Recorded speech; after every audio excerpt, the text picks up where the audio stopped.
le soleil matinal s'étendait paresseusement sur les toits de chaume de St. Mary Mead, baignant le village d'une lueur dorée qui semblait trop douce, trop innocente pour ce qui allait suivre.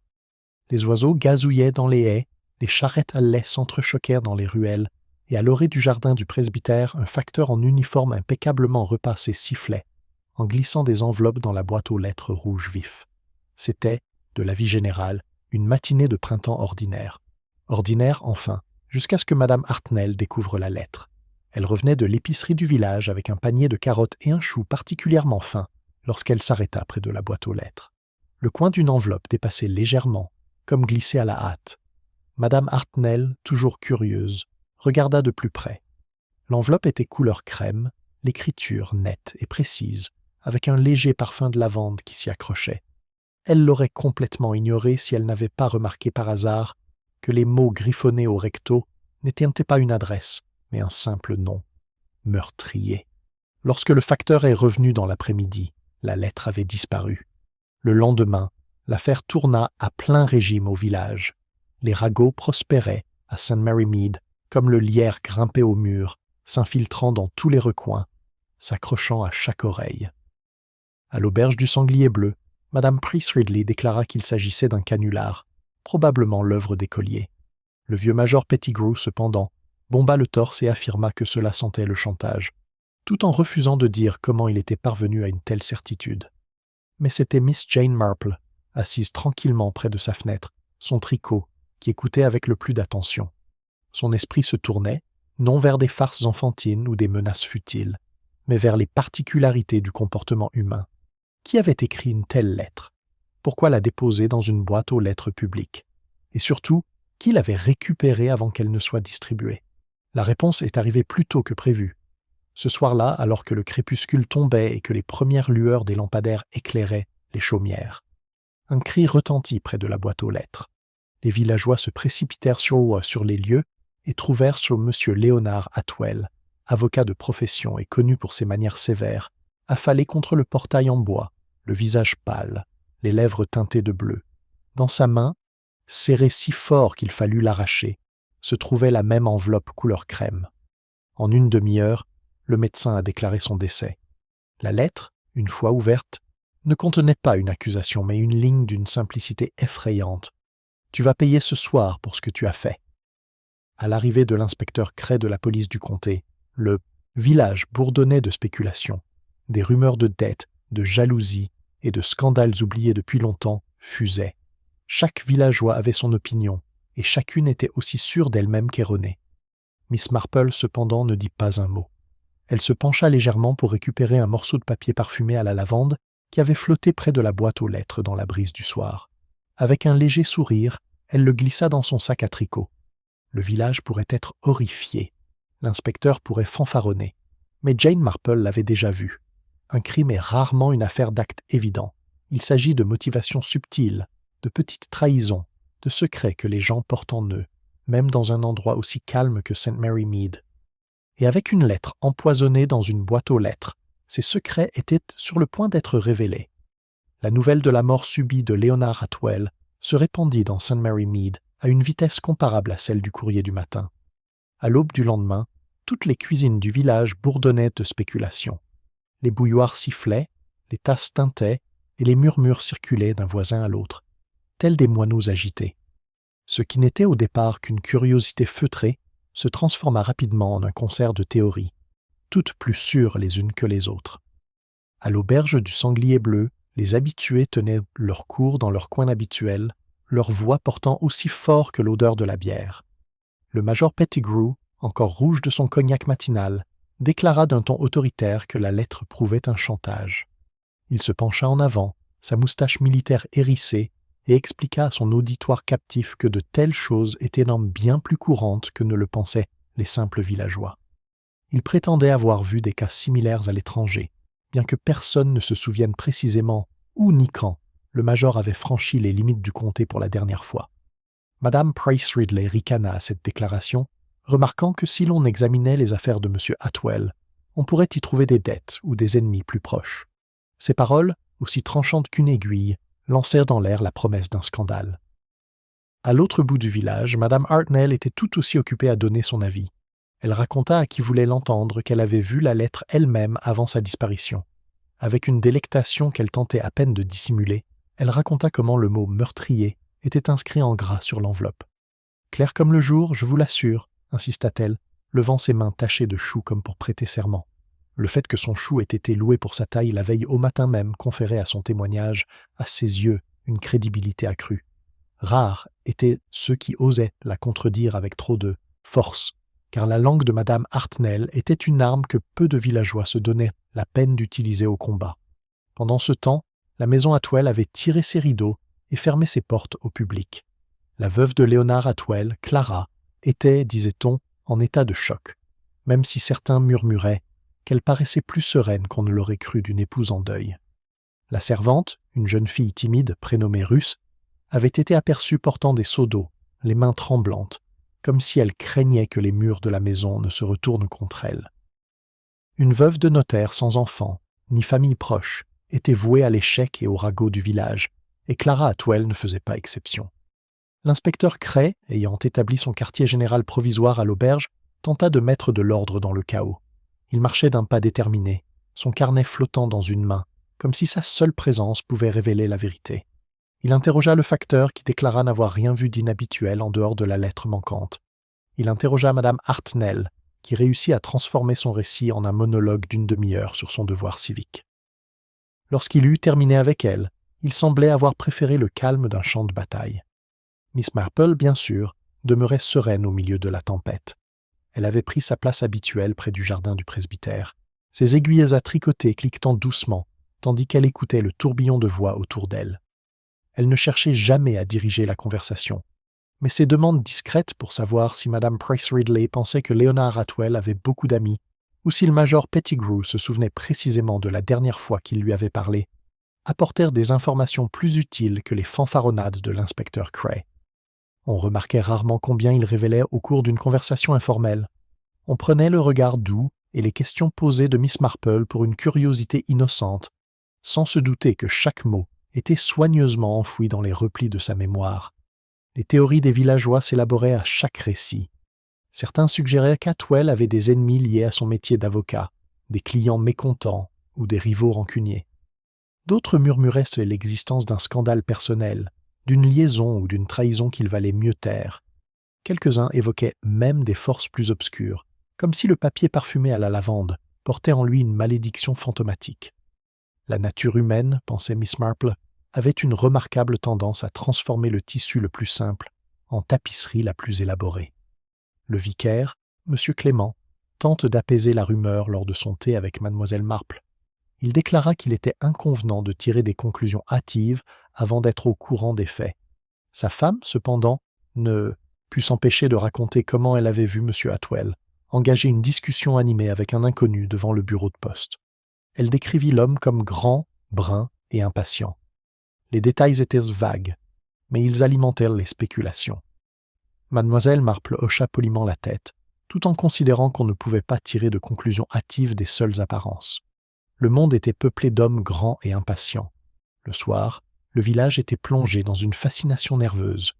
Les ruelles autrefois paisibles semblaient en vibrer d'une tension sous-jacente. Les rideaux tremblaient au passage des silhouettes. Les conversations s'atténuaient à l'approche des pas. Les enfants étaient confinés à l'intérieur, sévèrement sommés de ne pas s'approcher de la boîte aux lettres, comme si elle était devenue un monument d'effroi.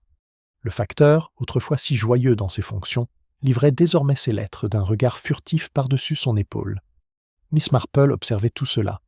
Elle remarqua que certains villageois parlaient trop vite, désireux de se disculper avant même que les soupçons ne soient jetés. Elle remarqua que d'autres évitaient complètement le sujet, leur silence étant plus révélateur que les mots. Elle pensa au morceau de papier lavande dans son sac à tricot et à son lien possible avec la peur qui s'était emparée de Sainte-Marie-Mead. Elle n'en parle pas encore car cela serait prématuré. Le temps et la nature humaine, elle le savait, en révéleraient plus qu'une simple enquête. Alors que l'obscurité s'installait à nouveau sur le village, un sentiment d'inquiétude persistait. Léonard Atwell était mort, et la lettre qui prédisait son sort demeurait un mystère. Pourtant, songea Miss Marple, le cœur du problème n'était pas la mort elle-même, mais les motivations humaines qui la sous-tendaient. Quelque part parmi ses voisins, ces mêmes visages qu'elle avait observés lors des garden parties et des bazars religieux, se trouvait la réponse. Et si l'expérience lui avait appris quelque chose, c'était que le mal revêtait souvent les masques les plus ordinaires. L'inspecteur Cray commença son enquête officielle avec beaucoup de cérémonie, comme si la simple vue de son carnet pouvait effrayer les villageois. Il se posta dans le salon du Sanglier Bleu, convoquant chaque personne susceptible d'avoir un lien, même minime, avec Leonard Atwell. L'atmosphère était mêlée d'appréhension et d'excitation, car si personne ne souhaitait être soupçonné, presque tous savouraient l'occasion de donner leur version des faits. Madame Hartnell fut, bien sûr, la première appelée. Elle répéta son récit avec une précision si frappante qu'on aurait pu croire qu'elle avait écrit la lettre elle-même. Elle affirma avoir vu le mot « meurtrier » en caractères gras sur l'enveloppe et du doigt. Elle reproduisit fidèlement l'écriture. L'inspecteur Cray fronça les sourcils, griffonnant dans son carnet. Mais mademoiselle Marple, assise tranquillement au fond de la salle, remarqua que la description de l'écriture par madame Hartnell changeait légèrement à chaque fois qu'elle racontait l'histoire. C'était le genre d'incohérence que la plupart passeraient inaperçus. Mais Jane Marple avait appris depuis longtemps que de légers changements dans les souvenirs en disaient souvent long sur la vanité et l'imagination humaine. Le facteur le suivit, sa casquette serrée dans les mains. Il admet, avec un certain embarras, n'avoir rien remarqué d'inhabituel, hormis la disparition de la lettre. Son itinéraire était toujours le même, sa routine inchangée. L'inspecteur Cray le pressa de lui dire s'il avait vu quelqu'un flâner près de la boîte aux lettres. Le facteur hésita avant d'avouer avoir aperçu une silhouette s'éloignant rapidement, juste avant le crépuscule, le jour en question. La silhouette était emmitouflée dans un manteau sombre, la tête baissée, et aucun autre détail ne pouvait être donné. Cray le congédia d'un signe de la main, irrité par le manque de substance. Puis vint Clara Atwell, la veuve. Elle entra dans le salon avec un calme qui en déstabilisa plus d'un villageois. Vêtue d'un profond deuil, le voile tiré, elle affichait un air presque provocateur. Elle parla doucement, mais avec une pointe d'ironie. Elle expliqua que son mari avait été soumis à de fortes pressions et que son cabinet d'avocat n'était pas florissant. Pressée de questions, elle admit qu'il avait récemment reçu plusieurs lettres anonymes désagréables. Aucune n'était aussi menaçante que la dernière lettre, mais chacune contenait des menaces et des insinuations. L'inspecteur Cray se redressa et exigea de voir les lettres. Clara répondit froidement qu'elle les avait brûlées, les considérant comme de simples plaisanteries malveillantes. L'inspecteur fronça les sourcils, visiblement peu convaincu, mais il ne pouvait rien faire sans preuve. Les villageois murmurèrent après son départ. Certains affirmaient que son calme trahissait une mauvaise conscience. D'autres suggéraient que c'était simplement sa nature, celle d'une femme endurcie par des années passées à gérer un mari difficile. Miss Marple, cependant, ne pensa pas au sang-froid de Clara, mais au léger tremblement de ses mains lorsqu'elle mentionna les notes. Ce n'était pas le tremblement du chagrin, songea Jane Marple, mais celui d'une personne effrayée par ce qui pourrait encore être découvert. En milieu d'après-midi, le Sanglier Bleu était étouffé par les spéculations. L'inspecteur Cray était convaincu d'avoir affaire à un ennemi de la profession d'Atwell. Il marmonnait des choses sur le chantage, les affaires en suspens et les vieilles rancunes. À ses yeux, la lettre empoisonnée était l'aboutissement d'une querelle juridique. Miss Marple n'exprimait pas son désaccord à voix haute, mais ses aiguilles à tricoter cliquetaient sans cesse, considérant combien rarement les crimes s'accordaient aussi bien avec les conflits professionnels. La nature humaine, elle le savait, était bien plus complexe. Le vicaire, entraîné à contre-cœur dans la procédure, tenta d'apaiser les esprits. Il rappela à l'inspecteur que Leonard Atwell avait lui aussi été un homme aux opinions tranchées et peu ami. Sa langue acérée l'avait rendu impopulaire, même auprès de ses voisins. La voix douce de M. Clement suggérait plus qu'elle ne disait, et mademoiselle Marple reconnut la sagesse sous-jacente à sa politesse. L'aversion, après tout, était souvent un motif plus puissant que les affaires juridiques. Plus tard dans la journée, l'inspecteur Cray visita la résidence des Atwell, accompagné d'un agent de police et, à sa grande surprise, de mademoiselle Marple elle-même. Clara Atwell ne s'opposa pas à sa présence. Elle semblait même presque soulagée d'avoir la vieille fille assise dans le salon. Tandis que Cray s'occupait de questions sur la correspondance de son mari, mademoiselle Marple laissa son regard vagabonder.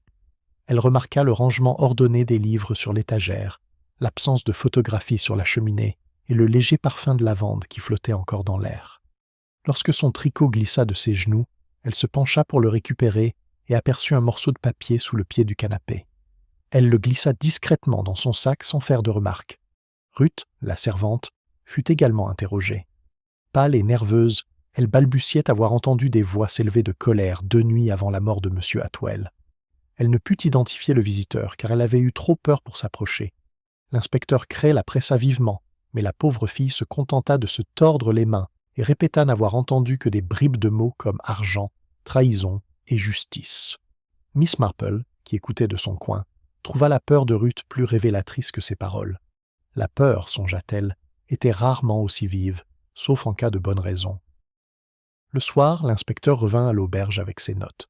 Il déclara d'une voix suffisamment forte pour que tous l'entendent que l'affaire serait bientôt résolue. Son assurance rassura certains, mais d'autres restèrent dubitatifs. Madame Price Ridley fit remarquer que les hommes qui parlent trop en savent souvent trop peu. Ce commentaire lui valut un éclat de rire, mais l'inspecteur Cray ne s'y joignit pas. Miss Marple rentra chez elle sous la douce lueur des lampadaires du village. Son esprit était affairé, bien que son expression ne trahît rien.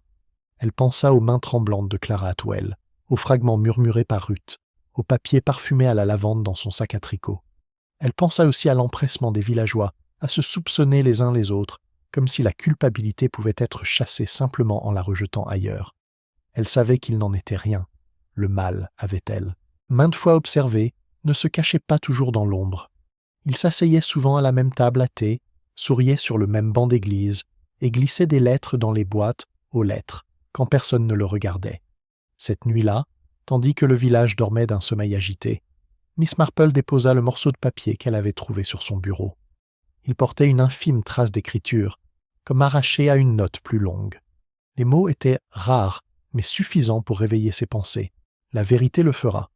Elle le contempla un moment, son tricot oublié à côté d'elle.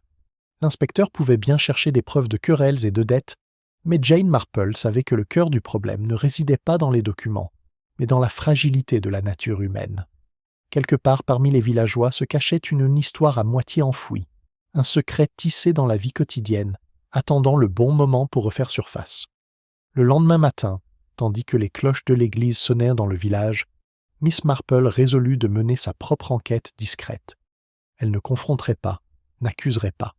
Elle écouterait, observerait et laisserait chacun se révéler par ses paroles et ses gestes.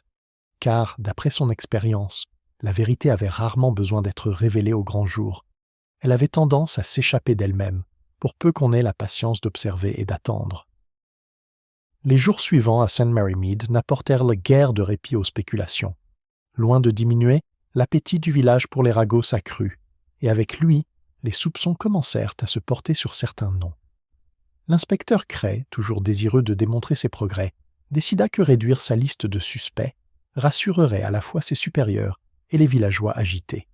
Ses manières devinrent brusques, son ton sec et son assurance plus affirmés qu'auparavant. Pour beaucoup, cela suggérait de la compétence. Pour Jane Marple, cela suggérait de la précipitation. La première à attirer l'attention de l'inspecteur fut Clara Atwell elle-même. Veuve et désormais héritière de la modeste succession de son défunt mari, elle semblait correspondre à un portrait qui ne nécessitait aucune fioriture. Motivation, opportunité et manières curieusement retenues étaient au rendez-vous. Des murmures se répandirent, selon lesquels son calme était anormal, que son mariage avait été moins harmonieux que les apparences ne le laissaient penser. Madame Price Ridley, toujours prompte à transformer une rumeur en quasi-vérité, rappela à tous qu'elle avait un jour entendu Clara parler avec irritation à Léonard Atwell, devant le marchand de légumes. Ce bref récit de querelle quotidienne s'enfla au fil des récits jusqu'à devenir, dans l'esprit de beaucoup, la preuve d'une union amère et hostile. L'inspecteur Cray lui rendit visite à nouveau, déterminé à insister davantage. Clara le reçut dans son salon, sa robe sombre et son voile toujours en place. Son ton restait calme, ses réponses précises. Oui, admit-elle, Léonard et elle s'étaient souvent disputés en fait. C'était un homme difficile, fier et facilement offensé. Oui, elle héritait de ses biens, même si elle prétendait qu'ils étaient bien moins importants que ne le supposaient les villageois. Non, elle n'avait pas eu connaissance de la lettre empoisonnée avant qu'on la découvre entre ses mains. Lorsqu'on lui demanda pourquoi elle avait brûlé les précédentes notes anonymes, elle répondit avec un dédain las. « Parce que c'étaient des choses ignomines, dit-elle. Il ne servirait à rien de les garder. » Son sang-froid ne fit qu'accroître les soupçons de l'inspecteur. Lorsqu'il partit, Sa conviction était suffisamment forte pour qu'il murmura à son agent qu'ils tenaient peut-être déjà leur coupable. Pourtant, Clara n'était pas la seule villageoise à attirer l'attention. Ruth, la servante, au visage pâle et aux mains tremblantes, se retrouva bientôt au centre de tous les regards. Elle avait parlé d'avoir entendu des voix s'élever avec colère, de paroles qui laissaient présager une trahison et de l'argent. L'inspecteur Cray commença à se demander si sa peur ne venait pas de ce qu'elle avait entendu, mais d'être découverte elle-même. On l'interrogea à plusieurs reprises, jusqu'à ce que la jeune fille soit au bord des larmes. Elle admet avoir emprunté de l'argent à M. Atwell, une somme qu'elle avait eu du mal à rembourser. Bien que la somme fût modique, l'inspecteur y voyait un mobile possible. Les villageois claquèrent des lèvres à cette pensée. Certains la plaignirent, d'autres murmurèrent de sombrement qu'on ne pouvait pas faire confiance aux domestiques. Mademoiselle Marple, observant tranquillement, ressentit une pointe de compassion pour la jeune fille. La peur de Ruth, elle le savait, ne provenait pas de la culpabilité, mais du poids d'une pression excessive. Les jeunes hésitaient souvent sous l'examen, révélant des vérités de peu d'importance d'une manière qui les faisait paraître plus grands que nature. Un troisième nom entra bientôt dans le cercle des soupçons. Harold Sims, un client de Léonard Atwell, qu'on avait vu plus d'une fois quitter le cabinet du notaire en colère.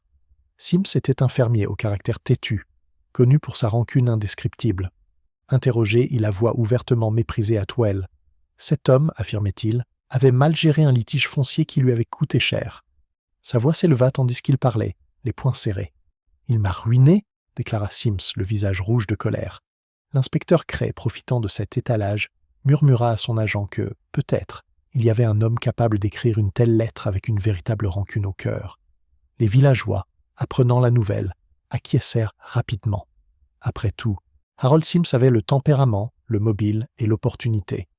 Le fait qu'on l'ait vu marcher près de la boîte aux lettres à plusieurs reprises ne fit qu'ajouter du poids à l'affaire. Bientôt, les conversations dans les salons et les boutiques se remplirent d'assurances que Sims serait arrêté avant la fin de la semaine. Dans l'esprit du village, l'affaire était quasiment réglée. Mais Miss Marple, à sa manière calme, n'était pas convaincue. Elle savait que le tempérament de Sims était aussi violent qu'un orage d'été, dramatique, mais vite passé. Sa rage brûlait intensément, mais elle se traduisait rarement par des actions calculées. Et la lettre empoisonnée, avec son parfum de lavande et sa menace délibérée, portait la marque d'une préparation minutieuse. Ce soir-là, Miss Marple organisa une petite réunion dans son cottage sous prétexte d'offrir du thé à des voisins exténués. Madame Hartnell arriva, impatiente de discuter de son rôle dans le drame qui se déroulait, et Madame Price Ridley arriva peu après, persuadée qu'elle pourrait entendre quelque chose d'important. Le pasteur et sa femme se joignirent à eux, leur présence conférant une certaine politesse. Tandis que le thé était servi et les gâteaux distribués, la conversation s'orienta naturellement vers le meurtre. Miss Marple écoutait, ses aiguilles s'agitant avec agilité, tandis que les autres parlaient librement. Chaque théorie en disait plus sur son auteur que sur le crime. Madame Hartnell insista sur son rôle de premier témoin, savourant la petite notoriété que cela lui conférait. Madame Price Ridley se délecta à détailler la prétendue froideur de Clara, tandis que la femme du pasteur répétait pour la 3e fois le souvenir d'un inconnu devant le bureau de poste. Miss Marple n'intervint qu'une seule fois, d'une voix douce. « C'est curieux, n'est-ce pas, dit-elle, de voir combien souvent nous sommes convaincus de notre culpabilité parce que quelqu'un semble trop calme, trop en colère ou trop effrayé. J'ai observé que les gens se comportent différemment en situation de détresse. Certains crient, d'autres s'évanouissent, et d'autres encore versent du thé comme si de rien n'était. Ces paroles, bien que prononcées à voix basse, restent en suspens. Les autres ricanèrent nerveusement, balayant son argument. Pourtant, au fond d'elle-même, Jane Marple savait qu'elle avait abordé un sujet important. L'inspecteur et les villageois eux-mêmes étaient trop pressés de ranger les gens dans des cases bien rangées. Mais la vie, elle le savait bien, n'était pas toujours simple. À la fin de la semaine, l'inspecteur Cray était certain d'avoir 3 suspects sérieux. Clara Atwell, pour son héritage et son sang-froid. Ruth, pour sa petite dette et sa dispute surprise. Harold Sims, pour sa haine et son tempérament. Il déclara avec satisfaction qu'il ne s'agissait plus que de preuves. Les villageois acquiescèrent et répétèrent ses conclusions comme s'ils y avaient pensé en premier. L'affaire, disait-il, touchait à sa fin. Mais Jane Marple, assise seule ce soir-là avec son tricot et un léger bout de papier parfumé à la lavande, en était convaincue. La véritable histoire, pensa-t-elle, ne résidait pas dans les disputes flagrantes ni dans les voix les plus fortes. Elle résidait dans les moments de calme, dans les subtils changements d'expression, dans les mots prononcés quand les gens se croyaient hors de vue. La nature humaine, songea-t-elle, se révèle toujours, avec le temps. Elle résolut donc d'observer encore un peu, d'écouter d'un peu plus près et d'attendre le moment où le masque tomberait et où la vérité éclaterait. Les rumeurs du village continuaient de s'amplifier. Mais malgré les certitudes de l'inspecteur Cray et les théories assurées des villageois, aucun progrès réel n'avait été accompli. Clara Atwell restait voilée de suspicion. Ruth tremblait sous le poids de sa propre peur, et Harold Sims tonnait contre l'injustice à qui l'entendait. Mais aux yeux de Miss Marple, le cœur du problème restait obscur, comme un motif encore caché dans le tissu de son tricot. Il ne restait plus qu'à trouver le fil conducteur. Ce fil conducteur ne provenait pas, curieusement, d'un interrogatoire, mais de quelque chose de bien plus petit et presque ridiculement ordinaire.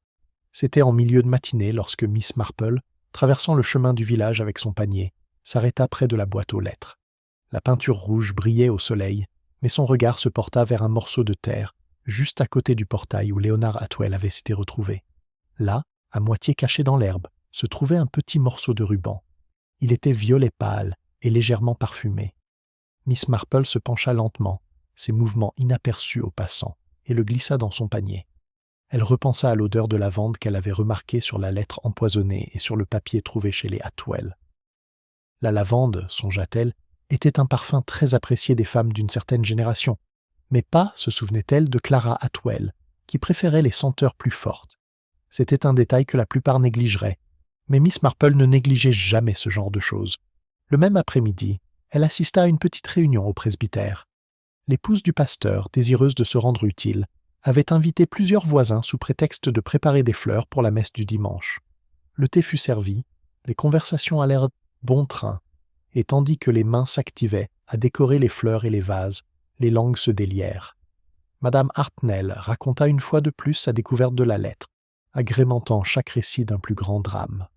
Madame Price Ridley chuchota sur le calme surnaturel de Clara, tandis que le pasteur, avec sa douceur, tentait de tempérer leurs spéculations.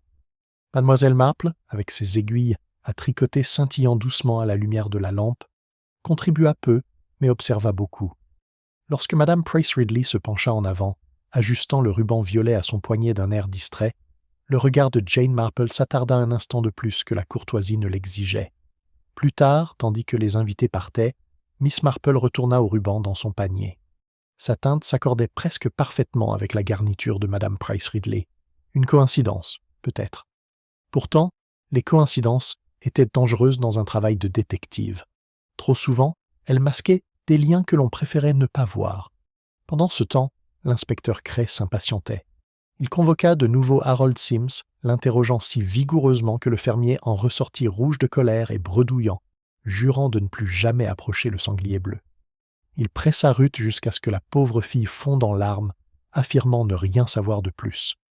Et il rendit visite à Clara une fois de plus, exigeant de savoir quel secret son mari avait bien pu cacher. À chaque fois, il reçut soit un déni obstiné, soit une peur tremblante. Sa conviction commença à se renforcer. Clara était celle qui cachait le plus. Les villageois, entendant cela, acquiescèrent vivement. L'histoire de la veuve froide était bien trop satisfaisante pour être abandonnée. Mais Miss Marple n'était pas satisfaite. Ce soir-là, elle sortit le morceau de papier parfumé à la lavande déchirée qu'elle avait conservé de la maison Atwell et le déposa à côté du ruban qu'elle avait trouvé. Elle les considérait comme les pièces d'un puzzle, ce qu'elles étaient, effectivement. La vérité, lisait-on sur le morceau. Quelle vérité et pour qui? Ses pensées allèrent vers la langue acérée de Madame Price Ridley, vers les récits théâtraux de Madame Hartnell, vers le vague souvenir de la femme du pasteur d'un inconnu près du bureau de poste. De petites choses, toutes. Pourtant, Jane Marple avait appris depuis longtemps que le meurtre ne se construit pas par de grands gestes, mais par de petits actes cachés. Le lendemain matin, Miss Marple rendit discrètement visite au facteur. Elle s'enquit gentiment de ses tournées, de ses horaires, de ses habitudes. Il expliqua qu'il commençait toujours à l'autre bout du village et terminait près de la boîte aux lettres en question. Il avoua, non sans gêne, qu'il y avait un court instant chaque soir où la boîte aux lettres restait sans surveillance, avant qu'il ne relève le dernier courrier de la journée. N'importe qui aurait pu s'en approcher à ce moment-là, sans être vu. Il n'y avait prêté aucune attention auparavant, mais vu les événements, cela semblait désormais une porte ouverte à la malveillance. Miss Marple le remercia gentiment, les yeux pétillants comme s'il ne lui avait rien dit de plus que la météo.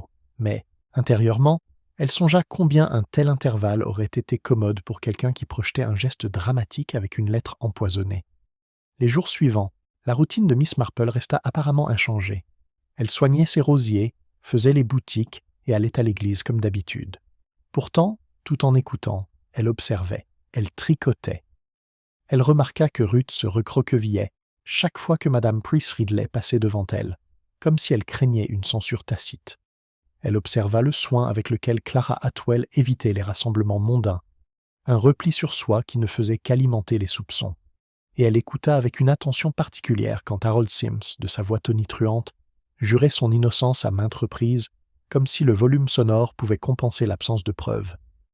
C'est lors d'une de ces observations que Miss Marple remarqua la plus petite des erreurs. Lors d'une rencontre fortuite devant l'épicerie, Madame Price Ridley remarqua d'un ton entendu que la lettre avait été écrite d'une main lourde, presque masculine. Pourtant, seul l'inspecteur et quelques autres personnes avaient revu la lettre, et Madame Price Ridley n'était pas parmi elles. Miss Marple sourit aimablement, sans rien dire, mais son esprit retourna à la question. Comment, se demanda-t-elle, Madame Price Ridley pouvait-elle parler avec autant d'assurance dans la lettre si elle ne l'avait pas vue elle-même? Ce soir-là, tandis que le crépuscule étendait ses ombres sur le village, Miss Marple était assise près de sa fenêtre, son tricot. Le ruban et le papier étaient disposés à côté d'elle. Elle n'avait pas encore sa réponse, mais elle était certaine d'une chose. La vérité ne se cachait pas dans les accusations bruyantes, ni dans les carnets de l'inspecteur, mais dans les petits détails que d'autres ignoraient. L'odeur de lavande, le glissement d'un ruban, une remarque trop assurée, une peur trop profonde. C'étaient les mailles d'un modèle qui émergeait lentement, et elle, avec patience et précision, le mènerait à bien. Pour l'instant, elle gardait le silence. Laissons l'inspecteur Cray traquer ses suspects et les villageois alimenter leurs rumeurs. Elle attendrait, comme toujours, que la nature humaine se trahisse. Et quand ce serait le cas, elle serait prête à démêler les mensonges, fil par fil, jusqu'à ce que la vérité éclate au grand jour. Le village de St. Mary Mead, autrefois si tranquille, avait commencé à mijoter comme une bouilloire laissée trop longtemps sur le feu. Les enquêtes de l'inspecteur Cray, conjuguées au ragot incessant des villageois, avaient troublé la tranquillité du quotidien, jusqu'à ce que rancœur et scandale longtemps enfouis remontent à la surface. C'est dans cette atmosphère agitée que Miss Marple observait ses voisins avec le plus d'attention, sachant que la pression faisait souvent ressortir des vérités que l'on préfère taire. La première confrontation eut lieu lorsqu'Harold Sims fit irruption au Blue Boar par un après-midi humide. Ses joues s'étaient de rouge, son manteau trempé par la bruine, et sa voix résonnait dans la pièce avec la force d'une trompette. Il déclara qu'il en avait assez d'être harcelé par l'inspecteur et calomnié par ses voisins. « Si Atwell était vivant, hurla-t-il, je lui dirais en face ce que je pense de lui. Mais un meurtre? Non, je ne suis pas un tueur. » Ses poings se frappèrent la table pour insister, faisant tomber une chope. Plusieurs villageois marmonnèrent leur désapprobation, tandis que d'autres hochèrent la tête, rassurés par ses fanfaronnades. Miss Marple, assise tranquillement près de l'âtre avec son tricot, remarqua le désespoir derrière sa colère. Sims était un homme qui vivait haut et fort, son innocence ou sa culpabilité ne se dissimuleraient jamais sous le silence.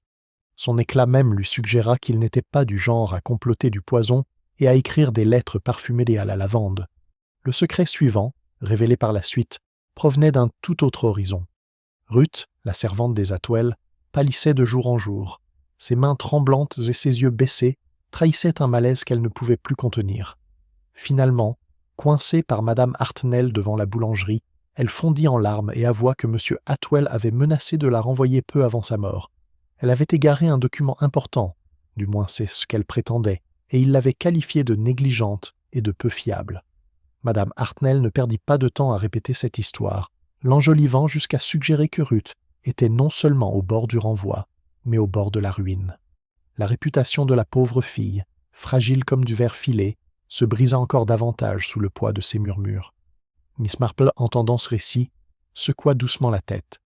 Elle connaissait la tendance de certains à amplifier le malheur d'autrui jusqu'à le culpabiliser. Pourtant, elle reconnaissait aussi que la peur de Ruth provenait de bien plus que de la simple gêne. Il y avait autre chose, quelque chose qu'elle hésitait à admettre, et Miss Marple résolut de la surveiller plus attentivement. Clara Atwell, elle aussi, ne pouvait échapper à l'attention. Veuve si peu de temps après la mort de son mari, elle devint malgré elle la pièce maîtresse des spéculations. Certains disaient qu'elle avait déjà consulté son notaire au sujet de son héritage, d'autres prétendaient l'avoir vue en conversation tranquille avec un monsieur d'une autre paroisse. Aucune de ces rumeurs n'était fondée, et pourtant elles se répandirent comme une traînée de poudre. Un après-midi, l'inspecteur Cray sonna à nouveau à sa porte, exigeant des éclaircissements sur sa situation financière. Clara, pâle mais résolue, déclara qu'elle ne se laisserait plus harceler. « Si vous voulez m'accuser, dit-elle d'une voix ferme, alors faites-le franchement, je n'ai plus rien à vous dire. » L'inspecteur fulmina et se retira, marmonnant son insolence. Miss Marple, qui l'avait accompagnée sous prétexte de soutien, remarqua le léger tremblement de la main de Clara tandis qu'elle lissait son voile. Non pas le tremblement de la culpabilité peut-être, mais celui d'une femme portant un poids plus lourd que le seul chagrin. Ce ne furent pas seulement les suspects immédiats qui se révélèrent en ces jours de tension. De vieilles querelles, une fois enterrées, retrouvèrent leur souffle. Le major Pettigrew avoua dans ses vers que Leonard Atwell l'avait escroqué d'un modeste investissement des années auparavant.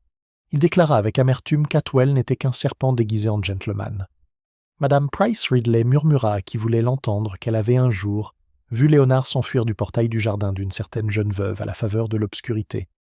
De telles histoires étaient peut-être pures inventions, mais dans l'atmosphère chargée de St. Mary Mead, chaque rumeur prenait un éclat de vérité. Un soir, au presbytère, une réunion prit une tournure inattendue. Madame Price Ridley, les yeux brillants, remarqua que le calme de Clara était tout à fait inhabituel pour une veuve. « Croyez-moi, dit-elle, il y a plus que du chagrin sous ce voile. » La femme du pasteur tenta de la faire taire, mais Clara, invitée à contre-cœur, se leva. « Comment osez-vous » dit-elle doucement, la voix tremblante non pas de faiblesse mais de colère. « Vous ne savez rien de ce que j'ai enduré. » Sur ce, elle partit, laissant derrière elle un silence plus lourd que n'importe quel cri. Mademoiselle Marple, assise non loin de là, lut dans les yeux de Clara une profonde lassitude. Non pas de la culpabilité, mais l'épuisement d'être encerclée par la suspicion comme un cerf par des chiens. Plus tard dans la semaine, une autre confrontation surprit le village. Ruth, à bout de force, accusa Harold Sims en présence de plusieurs témoins. « Tu le haïssais » s'écria-t-elle, le visage blême. « Tu as dit que tu le ruinerais. » Sims rétorqua que s'il avait souhaité la mort d'Atwell, il l'aurait frappé de ses propres mains, au lieu d'écrire des lettres lâches.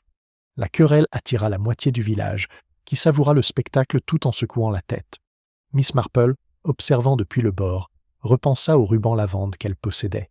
Ce crime, se rappela-t-elle, était teinté de subtilité, de ruse.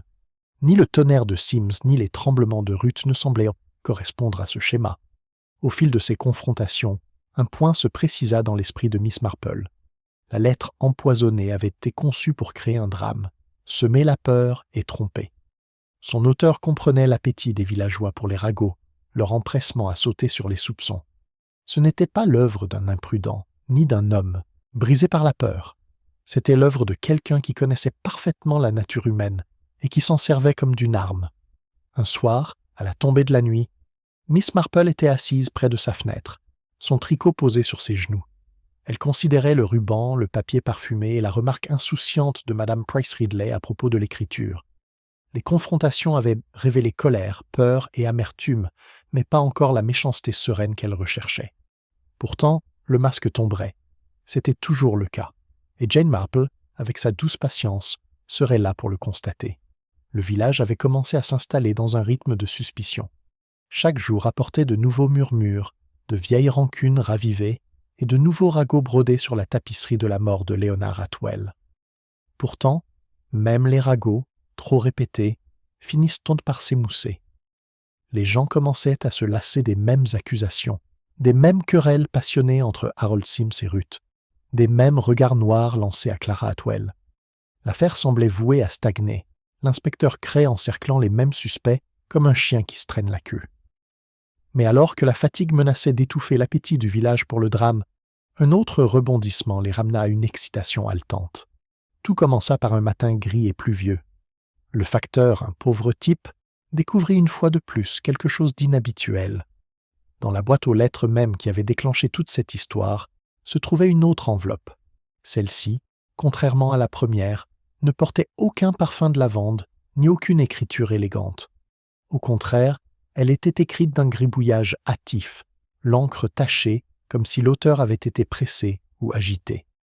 Le message à l'intérieur était bref, d'une simplicité glaçante, ni plus ni moins. En milieu de matinée, la lettre était tombée entre les mains de l'inspecteur Cray, et à midi, tout le village en était conscient. « Elle sait », répétait-il à voix basse, comme si ces mots étaient eux-mêmes porteurs de danger. La question était immédiate et inévitable. Qui était-elle? Certains disaient Clara, d'autres Ruth, d'autres encore Miss Marple elle-même. L'ambiguïté était délicieuse pour ceux qui se nourrissaient de spéculations, et bientôt les théories emplissaient l'air plus dense que la pluie. L'inspecteur Cray vit la lettre à la fois comme une source de frustration et une opportunité. Il fonça dans le Blue Boar, l'agitant comme un drapeau de victoire. « Cela prouve, déclara-t-il, que l'on craint d'être découvert. On est déstabilisé, et s'il est déstabilisé, on ne tardera pas à commettre une erreur. » Son assurance était criante, mais son regard trahissait l'incertitude. Malgré toute sa bravade, l'inspecteur savait que la lettre compliquait les choses plus qu'elle ne les éclairait. Miss Marple, assise tranquillement dans un coin avec son tricot, écoutait sans faire de commentaires. Elle repensait à la formulation, si vague, si directe. Elle le sait. Une telle phrase pouvait avoir pour but d'effrayer, d'avertir ou d'induire en erreur. Mais surtout, elle suggérait que l'auteur craignait qu'une femme en particulier ne se soit trop approchée de la vérité. Quelle femme et quelle vérité demeurait en haut cachée? Pourtant, ses aiguilles cliquetaient sans cesse tandis qu'elle enregistrait ces mots dans son esprit. L'impact de la nouvelle lettre se répercuta curieusement dans le village. Ruth pâlit encore, convaincue que le message la concernait. Elle murmura à Madame Hartnell qu'elle savait quelque chose sur les agissements de M. Atwell, sans oser dire quoi. Madame Hartnell, naturellement, partagea cette confidence avec la moitié de la paroisse avant la fin de la journée, transformant la vague crainte de Ruth en déclaration de culpabilité. Harold Sims, quant à lui, ricana ouvertement. « Elle sait, répéta-t-il en riant. Enfin, elle sait peut-être, mais moi, non. Et cela devrait suffire à prouver que je n'y suis pour rien. » Son rire, bien que chaleureux, résonna un peu trop fort, comme s'il était déterminé à étouffer ses propres doutes. Clara Atwell réagit différemment encore. Elle devint plus froide, plus renfermée, fermant ses portes aux visiteurs et refusant de répondre aux questions de l'inspecteur Cray. Pour certains, c'était une preuve de culpabilité. Pour d'autres, c'était la défense naturelle d'une femme assiégée. Miss Marple, l'observant de loin, vit autre chose. La solitude de celle qui comprend que quoi qu'elle dise ou fasse, le soupçon s'accrochera comme le lierre à la pierre. Ce n'était pas la culpabilité qui pesait sur Clara, mais l'isolement. La réaction la plus curieuse vint de Madame Price Ridley. Elle déclara aussitôt que la lettre la concernait, même si elle présentait cela non pas comme un aveu, mais comme une preuve de son importance. « Ils savent que je suis trop futée, dit-elle fièrement, et que je perce leurs ruses. » Son importance amusait certains et irritait d'autres, mais mademoiselle Marple remarqua attentivement la façon dont les yeux de Madame Price Ridley s'agitaient. La vanité, pensa Jane, pouvait être utile, mais elle pouvait aussi trahir plus d'un individu. Ce soir-là, le presbytère accueillit une petite réunion de villageois inquiets. L'inspecteur Cray y assista, profitant de l'occasion pour vanter les progrès et la détermination. Les villageois, assis sur des chaises à dossiers rigides, écoutaient, le visage grave, même si plus d'un peinait à retenir un bâillement. L'inspecteur répéta sa conviction que l'affaire était proche d'être résolue, que le coupable était acculé. Mais sous ces fanfaronnades se cachait une pointe de malaise. Chaque nouveau rebondissement semblait lui éloigner la vérité, au lieu de la rapprocher. Miss Marple, assise, tranquillement avec son tricot, ne parla qu'une seule fois. Elle remarqua qu'il était curieux que des lettres puissent te révéler autant par ce qu'elles ne disent pas que par ce qu'elles disent. Celle-ci nous en dit très peu, murmura-t-elle, et pourtant, elle a mis tout le village en émoi. C'est peut-être là le problème. La remarque formulée de sa voix douce fut balayée d'un hochement de tête brusque par l'inspectrice. Mais plusieurs villageois s'agitèrent, mal à l'aise, comme si ces paroles avaient été plus proches de la vérité qu'ils ne voulaient l'admettre. À mesure que la soirée avançait, la tension crépitait comme le feu dans l'âtre. Ruth tremblait sur son siège. Clara, figée et silencieuse, Harold Sims fronçait les sourcils, et Madame Price Ridley se pavanait. Miss Marple les observait tous, ses aiguilles bougeant avec constance, son esprit repensant aux nouveaux rebondissements avec une précision silencieuse. La lettre n'était pas une preuve de culpabilité en soi, pensa-t-elle, mais de peur. Quelqu'un craignait d'être découvert, et la peur, en fin de compte, était souvent le meilleur guide vers la vérité. Lorsque le rassemblement se dispersa, et que les villageois regagnèrent leur maison par les ruelles mouillées par la pluie, Miss Marple s'attarda encore un instant près du feu du presbytère. Elle pensa au ruban, au bout de papier parfumé, aux mots que la vérité, et maintenant elle le sait. Chaque fragment était comme une maille de son tricot, isolé, dénué de sens. Ensemble, un motif se formait, bien qu'incomplet. Elle sourit faiblement en rassemblant ses affaires. La nature humaine, songea-t-elle, se révèle toujours avec le temps. Et le temps, elle le savait, était compté pour celle qui avait si soigneusement tenté de le dissimuler. L'arrivée de la deuxième lettre avait perturbé St. Mary Mead plus que la première. Le choc initial du meurtre avait éveillé suspicion et spéculation, mais ce nouveau message « Elle sait » avait mis à rude épreuve tout le village. Chaque femme se regardait de travers, chaque homme se demandait si sa femme, sa sœur ou sa voisine détenait un savoir qu'il valait mieux taire. Le village était devenu un lieu d'observation, de silence et d'un malaise grandissant.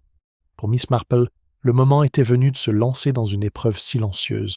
Elle n'annonça pas son plan. En fait, elle ne l'avait jamais formulé comme tel.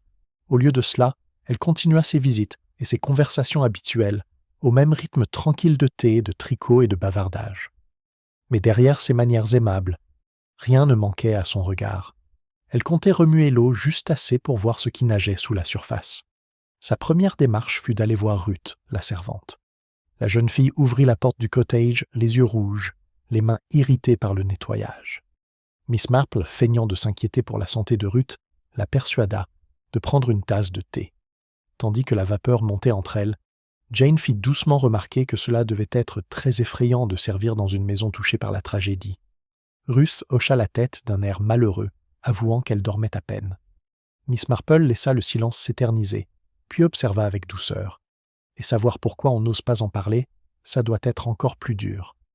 La cuillère de Ruth claqua contre sa soucoupe, et elle balbutia un démenti trop rapide pour être convaincante. Miss Marple ne la pressa pas, mais gardait en tête que la conscience de la jeune fille pesait plus lourd qu'elle ne pouvait le supporter. Sa visite suivante fut pour Harold Sims, qu'elle trouva en train de réparer une clôture dans son champ. Il la salua d'un ton bourru, s'essuyant le front, mais ses manières s'adoucirent sous sa courtoisie familière. Elle remarqua son travail acharné, écouta ses plaintes concernant les limites abîmées et les injustices d'Atwell, puis dit, comme si c'était une réflexion après coup, « Je suppose, monsieur Sims, que si l'on était assez intelligent pour écrire une telle lettre, on serait assez intelligent pour ne pas la laisser parfumer à la lavande. » Il éclata de rire, déclarant qu'il n'avait jamais rien parfumé à la lavande de sa vie et qu'il ne saurait pas où trouver une telle chose si on le lui demandait. Son indignation sonna juste. Miss Marple le remercia poliment, sachant pertinemment que ses fanfaronnades n'étaient pas le fruit du travail minutieux des lettres.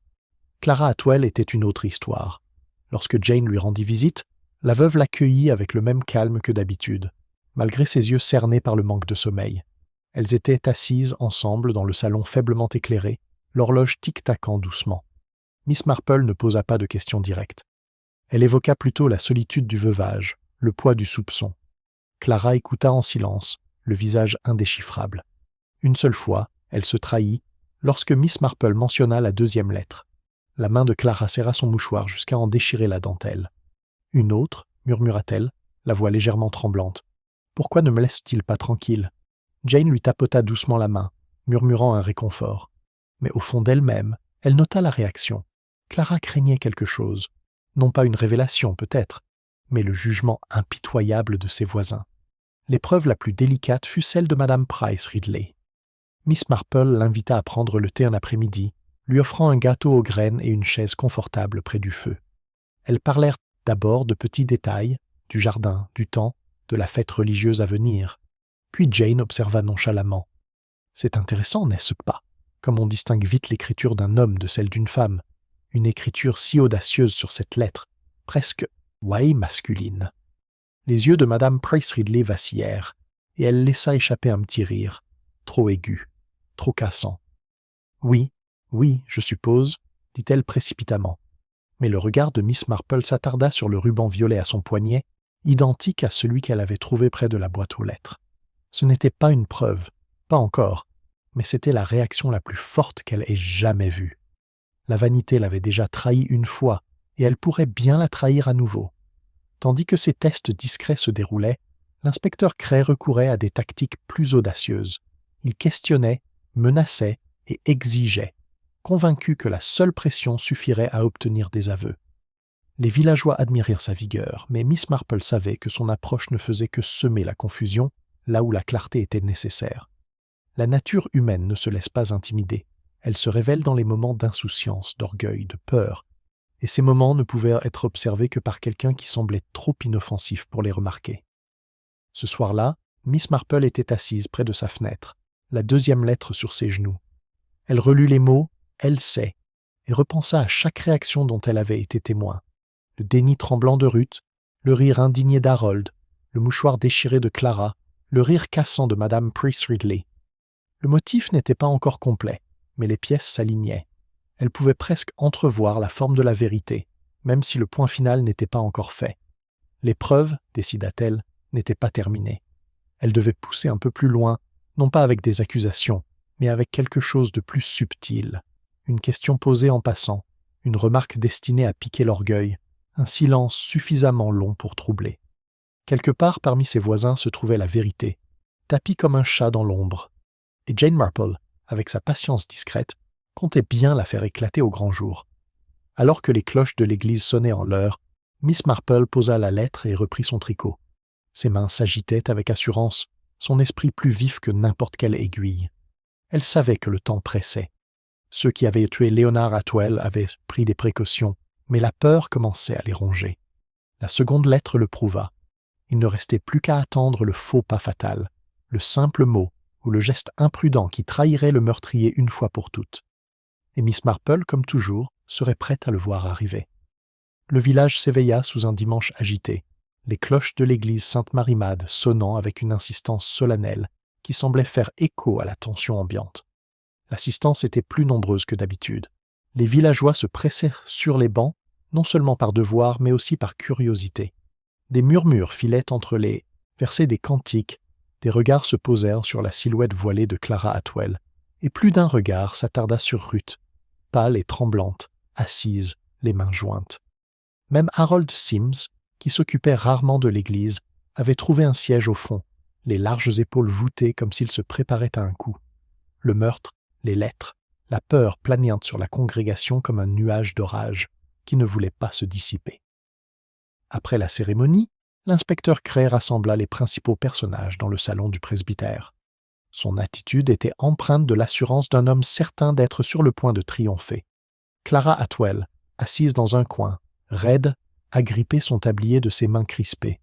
Harold Sims fronçait ouvertement les sourcils, et Madame Price Ridley, sagement perchée sur sa chaise, ajustait son ruban violet avec satisfaction. Miss Marple, ses aiguilles à tricoter en silence, semblait aussi déplacée qu'un moineau parmi les faucons. Pourtant, c'était elle qui observait le plus. L'inspecteur Cray commença par un discours chargé de déclarations lourdes de sens sur la justice et la certitude de la culpabilité. Il déclara que le filet se resserrait, que le coupable ne pourrait s'échapper. Pourtant, malgré ces paroles percutantes, il offrit peu de substance. Les villageois s'agitèrent, inquiets, impatients de quelque chose de plus concret. Miss Marple, sentant le moment venu, posa son tricot sur ses genoux et parla de sa voix douce. « Inspecteur, dit-elle, pardonnez-moi, mais je me demande si je peux partager une pensée. Il me semble que nous avons été trompés par les colères les plus vives et les peurs les plus profondes. Pourtant, d'après mon expérience, le meurtre se révèle souvent non pas par le bruit, mais par les plus petits détails. » Le silence retomba dans la pièce. Cray fronça les sourcils, mais la curiosité l'empêcha de la faire taire. Miss Marple poursuivit, d'un ton doux, le regard clair. « Considérez, si vous le voulez bien, les lettres. La première était soigneusement écrite, parfumée à la lavande, destinée à choquer. La seconde, hâtive, floue et vague. 2 lettres, pourtant écrites par une seule main, je crois. Car quel meilleur moyen de détourner les soupçons que de changer de style, de nous faire croire qu'il y avait 2 esprits à l'œuvre, alors qu'en réalité, il n'y en avait qu'un. Ces paroles provoquèrent un murmure. Clara Atwell leva la tête. Ruth écarquilla les yeux, et Harold Sims émit un grognement d'incrédulité. Madame Price Ridley remua sur son siège, ses doigts effleurant le ruban à son poignet. Miss Marple se penche légèrement en avant. Et puis, il y a la lavande. Un parfum peu répandu chez les jeunes femmes du village, mais très apprécié par celles d'une autre génération. J'ai trouvé un ruban près de la boîte aux lettres, violet, légèrement parfumé. Je n'ai pas pu m'empêcher de remarquer, Madame Price. Ridley, que vous portez souvent de tels rubans. Tous les regards se tournèrent. Madame Price.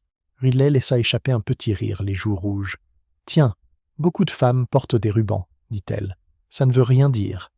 Peut-être, répondit doucement Miss Marple. Mais c'est vous, n'est-ce pas, qui avez parlé avec assurance de l'écriture de la première lettre, alors qu'on ne vous l'avait jamais montrée. Comment pouviez-vous la décrire comme audacieuse, presque masculine, sans l'avoir vue de vos propres yeux? Le silence s'alourdit. Madame Price Ridley ouvrit les lèvres comme pour répondre, mais aucun mot ne sortit. L'inspecteur Cray se redressa, son carnet oublié dans sa main. La voix de Miss Marple resta douce, presque désolée. Léonard Atwell, je crois, a découvert quelque chose que vous auriez préféré garder secret. Une question d'argent, peut-être, ou de réputation. Vous avez écrit la première lettre pour l'effrayer, pour le prévenir. Mais comme elle n'a pas réussi, vous avez réécrit, cette fois pour le tromper, pour faire croire qu'une femme anonyme connaissait une vérité dangereuse. Ce faisant, vous vous êtes trahi. Car la peur est difficile à dissimuler, et la vanité encore plus. Le sang-froid de Madame Price Ridley se brisa. Ses mains tremblaient en serrant son ruban. Ses yeux allaient et venaient d'un visage à l'autre. « Il allait me ruiner » s'écria-t-elle enfin d'une voix aiguë. « Il avait dit qu'il révélerait tout.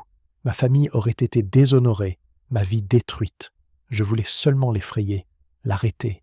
Je n'avais jamais voulu. » Elle hésita, le souffle coupé, et la pièce s'embrasa en murmures. L'inspecteur Cray s'avança, saisissant l'occasion. « C'était donc vous » déclara-t-il d'une voix triomphante. « Vous l'admettez, vous avez écrit les lettres, vous l'avez menacé. » Madame Price Ridley s'affala sur sa chaise, se couvrant le visage de ses mains. « Je ne l'ai pas empoisonné, » murmura-t-elle. « Je voulais seulement le faire taire. » Le regard de Miss Marple s'attarda un instant sur elle, puis se porta sur les autres. « Peut-être, » dit-elle doucement, « mais l'intention a tendance à dépasser ses limites. Ce qui commence par une lettre peut se terminer par un décès, lorsque le désespoir guide la main. » Un silence gêné s'installa dans la pièce. Clara Atwell fixait le sol. Harold Sims expira bruyamment, et Ruth enfouit son visage dans son tablier. L'inspecteur Cray semblait rouge de triomphe et de confusion, incertain si l'affaire était résolue ou plus compliquée encore. Miss Marple se remit à tricoter, ses aiguilles cliquetant doucement. « La nature humaine, » murmura-t-elle, « plus à elle-même qu'aux autres, sera toujours révélée. On a beau chercher à la cacher, la vérité se faufile, comme les fils d'un tissu usé. Et dans ce village, comme dans tout autre, les secrets ne restent jamais enfouis bien longtemps. Le patron était presque terminé. Il ne restait plus qu'un dernier point, et Jane Marple savait qu'il était temps de le fermer. La confession, bien qu'incomplète, résonna dans le village comme une pierre tombée dans une eau calme. L'éclat strident de Madame Price Ridley avait confirmé ce que beaucoup soupçonnaient. Elle était derrière les mystérieuses lettres. Pourtant, l'affaire était loin d'être terminée.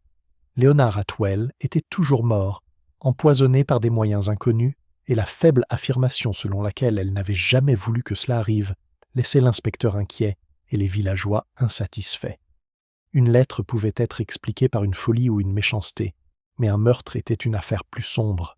Et Miss Marple, bien qu'elle ait révélé l'auteur des lettres, demeurait étrangement silencieuse, comme si son esprit s'attardait encore sur le motif inachevé. L'inspecteur Cray saisit l'occasion avec une vigueur théâtrale. Il déclara haut et fort que la culpabilité de Madame Price Ridley était évidente, que justice serait faite. Il ordonna son placement en garde à vue, bien que l'agent hésitât, se demandant si sa silhouette tremblante et ses demi-aveux justifiaient une telle précipitation. La confiance de l'inspecteur emplit le silence, et les villageois, avides de résolution, hochèrent la tête en signe d'approbation. Les ragots commencèrent à changer de forme, tissant désormais des histoires sur la vanité de Madame Price Ridley, ses ambitions, ses querelles passées avec Léonard Atwell. Chaque affront remémoré devenait, avec le recul, le signe d'une intention meurtrière. Il était remarquable de voir avec quelle rapidité le soupçon pouvait se transformer en certitude à St. Mary Mead. Clara Atwell, en quittant le presbytère, marchait la tête baissée, son voile flottant au vent. Certains disaient que son sang-froid avait enfin cédé. D'autres murmuraient qu'elle avait été disculpée. Ruth rentra chez elle en titubant, pâle et tremblante, comme si un lourd poids avait été enlevé pour être remplacé par une nouvelle et incertaine terreur. Harold Sims murmura à voix haute qu'il avait toujours dit que le véritable coupable se trouverait ailleurs. Sa satisfaction à peine entachée par le fait que personne ne semblait se souvenir aussi clairement que lui de ses précédentes proclamations d'innocence. Pourtant, dans son salon silencieux, Miss Marple considérait la situation avec une plus grande prudence. Madame Price Ridley avait écrit ses lettres. C'était certain. Sa vanité, son ruban, sa langue indiscrète l'avaient trahi. Mais écrire une lettre menaçante, aussi cruelle soit-elle, était bien loin de verser du poison dans la coupe d'un homme. Et la vérité, songea Jane Marple, c'est que Leonard Atwell n'avait pas été tué par des mots. Il avait été tué par un acte délibéré et calculé. Les lettres, bien que dramatiques, n'étaient qu'un écran de fumée. Au cours des procès, jour suivant, le village tenta de retrouver son rythme. Les boutiques rouvrirent, les ragots se reportèrent à la fête paroissiale, et les habitués du sanglier bleu reprirent leurs habituelles disputes autour de la bière et des dominos. Mais sous la surface, un malaise persistait. La mort au village laissait des traces difficiles à effacer. Chaque regard porté à la boîte aux lettres rouges était teinté de suspicion. Chaque conversation chuchotée portait l'ombre du poison et de la tromperie. Et si Madame Price Ridley était désormais le sujet de toutes les histoires, Mademoiselle Marple observait attentivement le soulagement mêlé de doute. Les villageois aspiraient à une conclusion, mais au fond, ils sentaient quant que l'histoire n'était pas terminée. L'inspecteur Cray, avide de gloire, s'empressa d'avancer. Il insista sur les accusations, parla de preuves et afficha son triomphe aux villageois. Pourtant, plus il proclamait, plus sa victoire paraissait fragile. Les faits de l'empoisonnement restaient inexpliqués, les moyens incertains. Aucune fiole de poison n'avait été trouvée, aucune occasion clairement établie. Son argumentation, bien que retentissante, était creuse. Miss Marple, écoutant poliment ses discours, sentit une fois de plus la justesse de sa conviction de longue date. Plus un homme affirmait haut et fort sa certitude, moins il en savait généralement. Un soir, alors que le soleil baissait et projetait de longues ombres sur les chaumières, Miss Marple invita le vicaire à prendre le thé. Elle lui versa une tasse, ajouta juste la bonne dose de lait et dit doucement « C'est curieux, n'est-ce pas, comme on prend souvent les paroles pour des actes, mais un meurtre, vicaire, est toujours un acte. » Les lettres étaient cruelles, certes, mais elles n'ont pas tué Leonard Atwell. Le vicaire, pensif, hocha lentement la tête. « Croyez-vous qu'il y ait encore beaucoup à révéler » Miss Marple sourit faiblement. « Il y en a toujours. La nature humaine ne se cache pas éternellement. » Dans les jours qui suivirent, Miss Marple reprit sa vigilance silencieuse. Elle remarqua que Clara Atwell se renfermait davantage, que le regard de Ruth lançait des éclairs de nervosité, que Harold Sims continuait de fanfaronner, et que Madame Price Ridley, bien qu'humiliée, s'accrochait encore à sa vanité, même dans la disgrâce. Les fils se resserraient, le motif se précisait. Pourtant, elle ne disait rien. Elle tricotait, elle écoutait, elle attendait. Pour l'instant, ce n'était pas encore parfait. Un faux pas de plus, une imprudence, et la vérité serait indéniable. Les conséquences de la révélation de Madame Price Ridley ont profondément transformé le village. Les voisins qui autrefois sollicitaient ses conseils traversaient désormais la rue pour l'éviter. Les enfants chuchotaient des histoires sur la dame au ruban qui écrivait des lettres de malheur. Elle, à son tour, devint hargneuse et sur la défensive, affirmant n'avoir écrit que des mots, qu'elle n'était pas une meurtrière. Ces protestations, cependant, restèrent lettres mortes. Devant l'opinion publique du village, les verdicts étaient rapides et impitoyables. Pourtant, Miss Marple, dans sa sagesse tranquille, savait qu'il n'en était rien. Elle avait vu trop de tragédies se dérouler dans trop de salons et de salons pour prendre une demi-vérité pour la vérité. Elle se prépara donc, avec la patience de quelqu'un qui avait vécu longtemps et observé, à la révélation finale. Car, même si le village pouvait croire l'affaire réglée, Jane Marple savait que des secrets remuaient encore sous la surface et que la plus grande surprise restait à venir. Le village de St. Mary Mead était de nouveau agité. La prétendue résolution apportée par la révélation de Madame Price Ridley n'avait guère apaisé le malaise des habitants.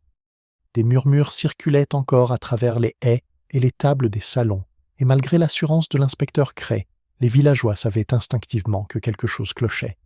Les mots seuls, aussi cruels fussent-ils, n'avait jamais tué Leonard Atwell. Le poison persistait, inexpliqué, et tant que ce mystère ne serait pas résolu, le village ne connaîtrait pas de véritable repos. Miss Marple le savait bien.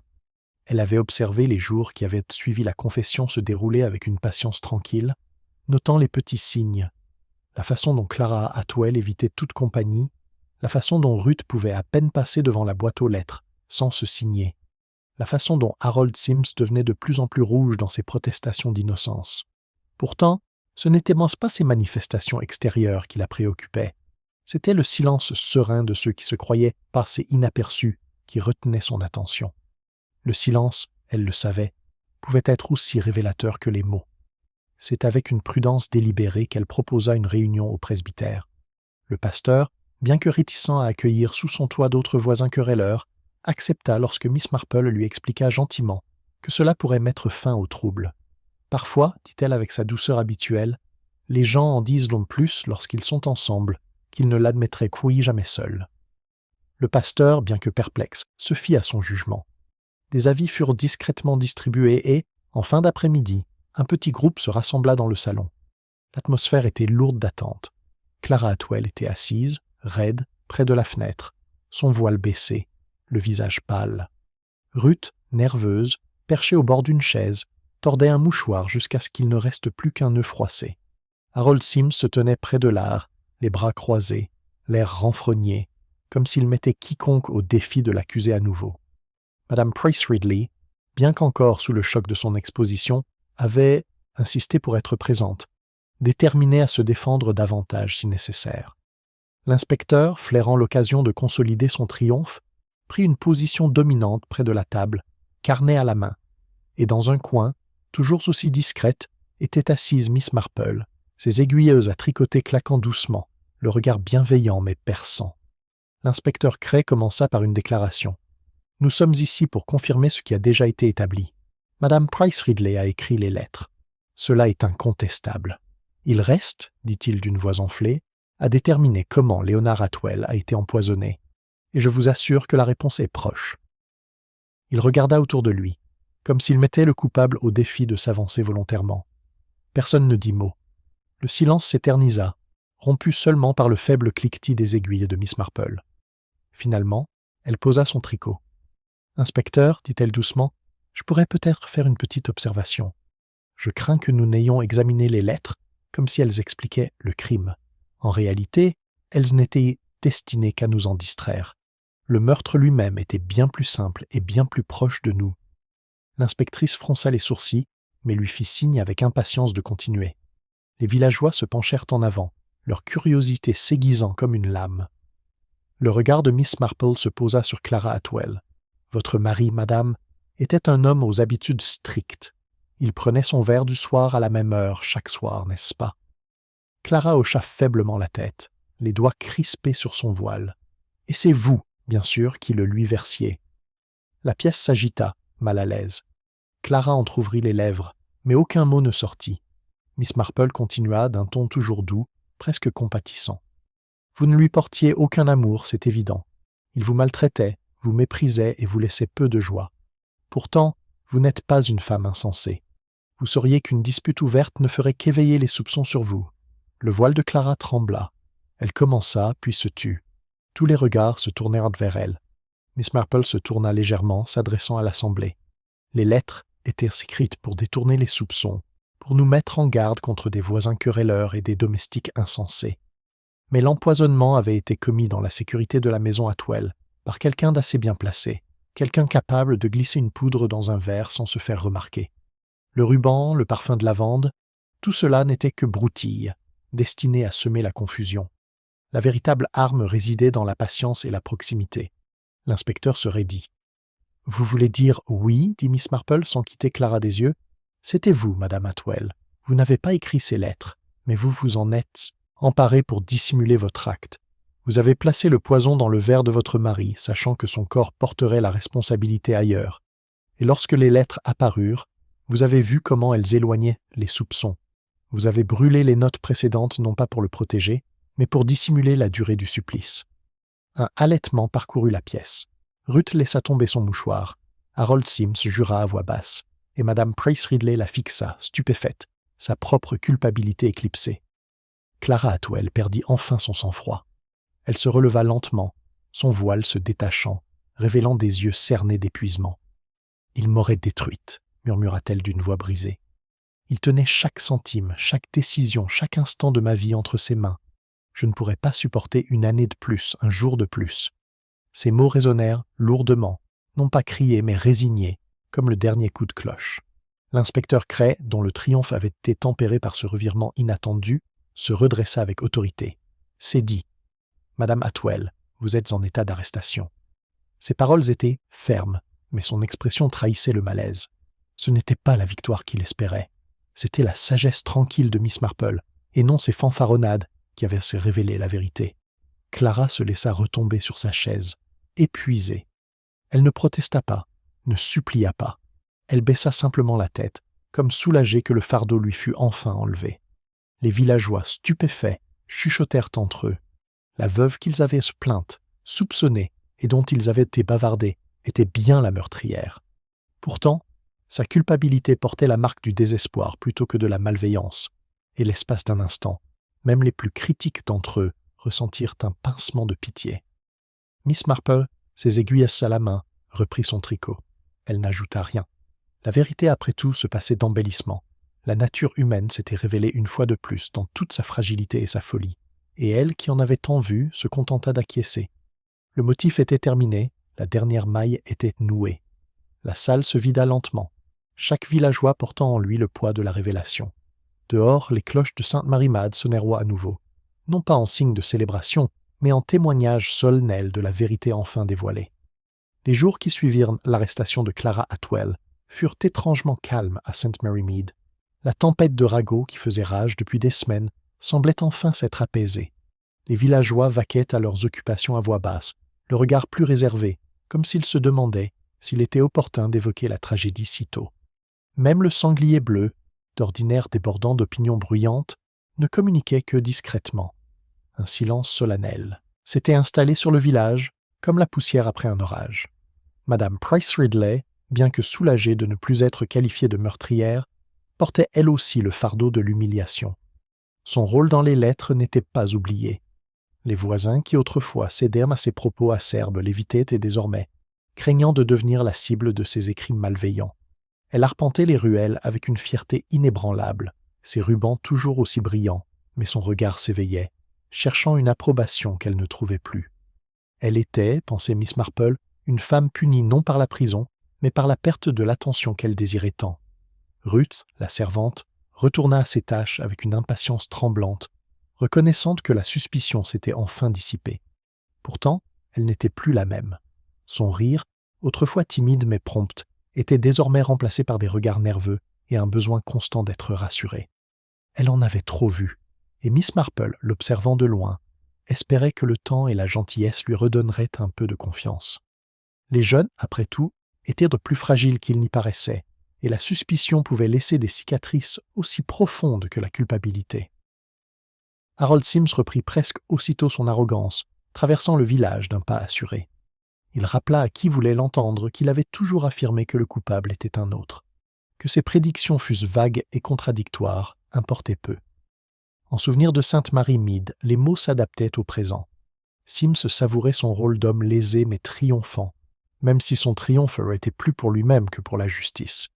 Le vicaire et son épouse parlèrent avec douceur de pardon, exhortant leurs ouailles à se rappeler que même les coupables étaient des âmes humaines. Leurs paroles trouvèrent des oreilleaux mitigés. Certains villageois, attendris par la confession lasse de Clara Atwell, compatirent à son sort. D'autres, plus sévères, insistèrent sur le fait qu'elle avait choisi sa voie et devait en payer le prix. De telles divisions étaient courantes à St. Mary Mead, où la morale était débattue avec autant d'acharnement que la meilleure recette de plum pudding. Pourtant, sous-jacent à tout cela, un malaise se cachait, rappelant que le mal n'était pas toujours un étranger, mais pouvait vivre tranquillement derrière des rideaux et des voiles de dentelle. Clara Atwell elle-même attendait son procès au chef-lieu du comté. Peu de gens parlaient ouvertement d'elle, mais son absence pesait lourd. La vue de sa maison aux volets fermés, du jardin en friche, des rideaux tirés, rappelaient silencieusement la fragilité de la respectabilité. Certains murmuraient qu'elle avait agi par désespoir, d'autres affirmaient un ressentiment de longue date. Pourtant, tous s'accordaient à dire que ces aveux calmes et brisés au presbytère avaient été aussi bouleversants que définitifs. Le village avait perdu l'un des siens, non pas à cause de la mort, mais de la disgrâce, et la blessure mettrait du temps à cicatriser. Pendant tout ce temps, Miss Marple menait une vie tranquille. Elle soignait ses rosiers, allait à l'église et tricotait à sa fenêtre, comme toujours. Ses voisins s'arrêtèrent pour la remercier, certains gênés, d'autres chaleureusement, d'avoir contribué à révéler la vérité. Elle acceptait leur gratitude avec sa modestie habituelle, affirmant n'avoir pas fait grand-chose. Pourtant, elle y réfléchissait souvent, repassant dans son esprit les fils fragiles qui l'avaient remenée à la vérité. Le ruban, le parfum de lavande, les mots insouciants, les mains tremblantes, chaque petit détail avait été comme une maille, formant un motif que les autres ne voyaient pas. C'était, pensait-elle, comme la vie elle-même, une série de petites choses qui, tissées ensemble, révélaient la vérité de la nature humaine. Un après-midi, alors qu'elle était assise dans son jardin à tricoter, le vicaire la rendit visite. Il loua sa perspicacité, comme d'autres l'avaient fait, mais avec plus d'humilité. « Vous voyez si clairement ce que les autres ne voient pas, dit-il. Miss Marple sourit faiblement. « Ce n'est pas de l'intelligence, vicaire. C'est juste que les gens se ressemblent beaucoup, qu'ils habitent dans de grandes maisons ou de petites maisons. La vanité, la peur, l'amour, le ressentiment, tout cela se révèle par de petites choses, si l'on a la patience de les remarquer. » Elle marqua une pause, ses aiguilles cliquetant doucement. « Et les gens changent rarement, vous savez. Ils peuvent cacher leur nature un temps, mais elle finit par se révéler. » Le vicaire hocha la tête, bien que son expression fût teintée de tristesse. « C'est une tâche pénible, Miss Marple, de connaître si bien les gens. » Elle le regarda de ses yeux calmes et sages. « Pas de sévérité, vicaire, nécessaire. Car si l'on comprend la nature humaine, on peut aussi trouver de la bonté là où d'autres ne voient que des fautes. La pauvre Clara Atwell était coupable, certes, mais elle était aussi désespérée et seule. Cela n'excuse pas son acte, mais cela l'explique. Et peut-être, dans la compréhension, se trouve une part de pardon. La conversation hantait Miss Marple au fil des jours. Elle pensait souvent à la voix lasse de Clara, au rire cassant de Madame Price Ridley, à l'innocence tremblante de Ruth. Elle pensait à la rapidité avec laquelle le village avait jugé, à la facilité avec laquelle les soupçons passèrent d'un village à l'autre. Et elle pensait à quel point de petits détails, un ruban, une phrase, un parfum, pouvaient révéler les vérités les plus profondes. C'était, songea-t-elle, à la fois la faiblesse et le miracle de la nature humaine de se trahir de manière si simple. À la fin du mois, St. Mary Mead recommença à respirer. Les ruelles résonnèrent à nouveau du bruit des enfants, les boutiques de bavardage joyeux, les jardins d'activité. La boîte aux lettres, autrefois symbole d'effroi, reprit sa place dans le quotidien. Pourtant, chaque regard posé sur elle portait une trace de souvenir, un rappel de la lettre empoisonnée qui avait tout changé. Miss Marple, observant depuis son jardin, savait que la vie continuerait, comme toujours. Mais elle savait aussi que, sous la surface, secrets et ressentiments subsistaient, attendant leur heure. Ainsi va le sort des villages, des gens, de la vie elle-même. Elle plia soigneusement son tricot, le posa sur ses genoux et s'autorisa un léger sourire. Le mystère de la lettre empoisonnée était résolu, mais la nature humaine continuerait à nous offrir suffisamment d'énigmes pour toute une vie. Et dans le calme de son cottage, Miss Marple se rappelait une fois de plus que le mal était rarement dramatique, rarement enveloppé d'ombre. Le plus souvent, il prenait place à nos côtés pour le thé, nous accompagnait à l'église et déposait ses lettres dans la boîte rouge vif d'une ruelle anglaise ordinaire.